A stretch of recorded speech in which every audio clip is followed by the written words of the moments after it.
Castles and hauntings go hand in hand, and have been documented for hundreds of years.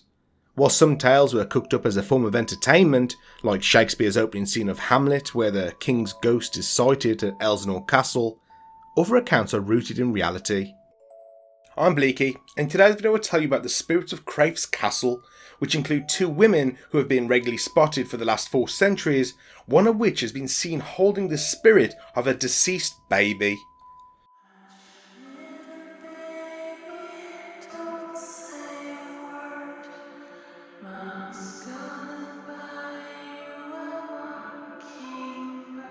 Crathes Castle was built on land gifted to the Burnett family by Robert the Bruce in 1323. The family originally lived on a man-made island in a loch near Crathes Castle before they decided to move on to drier land. The stunning building that stands there today was finished in 1596 and stayed in the Burnett family right up until 1951 when the National Trust took over the upkeep of the castle. While the Burnetts packed their trunks and left their family home, the lamenting spirits were left behind. While there aren't many spirits haunting Crathes Castle, it does have 2 dominant ones that have been seen countless times over the years, which have left the visitors terrified. The first spirit, who is lesser known of the 2, is known as the White Lady. This ghost is believed to be a woman called Bertha de Bernard, who fell in love with a young laird named Alexander Burnett after her father, Sir Roger de Bernard, left her to go fight. Eventually, the 2 agreed to get married and began planning their wedding and future. While most people at Crathes Castle supported the young couple, his mother, Lady Agnes, didn't think Bertha was good enough for her only son, who wanted a boy to marry a fellow noble. At some point, Alexander was sent abroad to fight, leaving Bertha and Lady Agnes at the castle. While the lady of the house seemed to keep the promise she made to her son about making sure Bertha was looked after, to Agnes, mother always knows best. One night after dinner, Bertha began to feel unwell.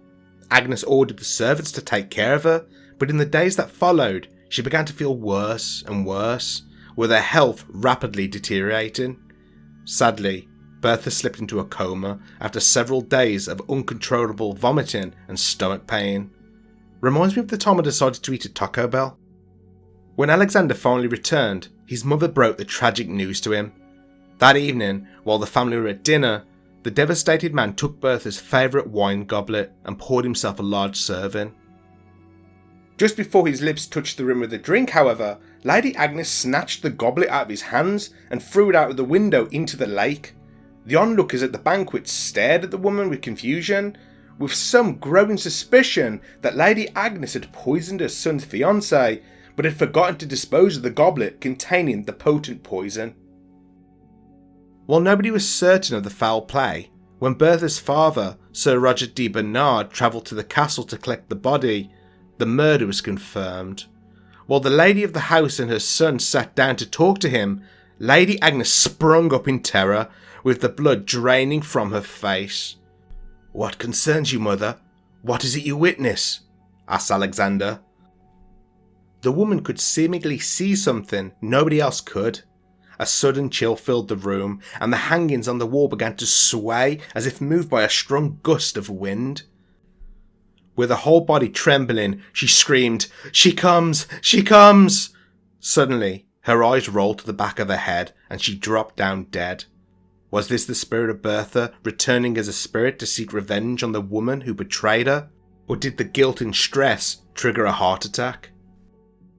Every year, on the anniversary of her death, at the witching hour of midnight, the ghost of Bertha rises from her grave and floats over the hill towards Crathes Castle, the location of where her life and the promise of love was cut tragically short.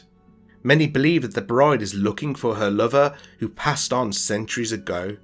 Others believe the spirit could actually be the unsettled spirit of Lady Agnes, who is now trapped in limbo for her callous actions.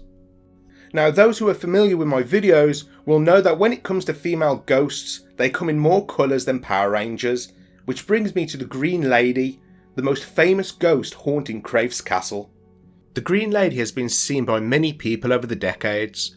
While her identity has been debated for years, she's believed to be the spirit of one of Alexander Burnett's daughters.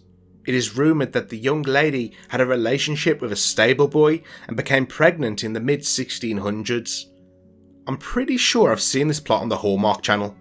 The couple tried to cover up the pregnancy, but one can only blame a growing belly on eating too many scones for so long until the truth inevitably comes out. Sadly, her father flew into a blind rage when he discovered the truth, and after the baby was born, both mother and child seemingly disappeared off the face of the planet. Ever since, the phantom woman appears as either a young woman carrying a baby in her arms, or cradling a glowing green orb, as if she was holding the soul of the infant child. The ghosts are often seen walking across the room that the birth took place in, where they then fade into the fireplace. In an alternative version of the story, it was a servant girl who was impregnated by a member of the Burnett family, who was killed along with the baby to protect the reputation of the affluent family. In the 1800s, renovations were made to the castle. As workmen lifted the hearth to make repairs, they were filled with fear after discovering the delicate bones of a very young baby.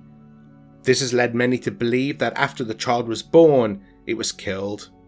To prevent anyone seeing or hearing the child as it was taken through the castle, they decided to bury it right there in the same room. One of the most famous witnesses of the Green Lady of Crathes Castle was Queen Victoria herself. While she was known for not being easily amused, I can only guess she was easily petrified after seeing a green figure floating across the room before scooping up a childlike ghost that also appeared, with both of them disappearing into the fireplace. While that happened over a century ago, the Green Lady of Crathes Castle isn't shy to make an appearance today. A couple of years ago, an Australian tourist visited the castle during a quiet day and was the only person wandering the rooms on display. As she stepped on the staircase which led down to the Green Lady's room, she heard a clear voice whisper, "Don't go in the next room. Don't go in. Get out now." The words chilled her to the bone, and she raced down the spiral staircase, almost tripping in the process. She then sprinted out of the main door, to the surprise of the guide who was waiting at the reception area. The guide tried to get the tourist back in, but nothing could get the frightened woman to return to Crathes Castle. Another visitor, Bill Andrew, was taking pictures around the Grand Castle along with his daughter and other family members. When they got home, however, his daughter Colleen spotted an ominous shadowy figure standing in one of the doorways, which is believed to have been shut at the time. After contacting the castle to ask if anybody else had reported anything strange, the property manager, James Henderson, said that there had been a number of mysterious sightings in and around the castle lately, in particular around Halloween. The castle guides have also reported that things have felt strange, saying that they have suddenly felt an icy chill down their back while the rest of the room remains warm. Also, odd noises have been heard echoing through certain rooms, such as shuffling footsteps, taps, and even the faint sound of a newborn baby crying, while the building is supposed to be empty. So, are the two prominent spirits of Crathes Castle the souls of two heartbroken women who refuse to move on without those they love the most? Or are the stories nothing more than romanticised tales of spirits spurred on by sleepy visitors or those paranoid of the ominous building and its chilling stories?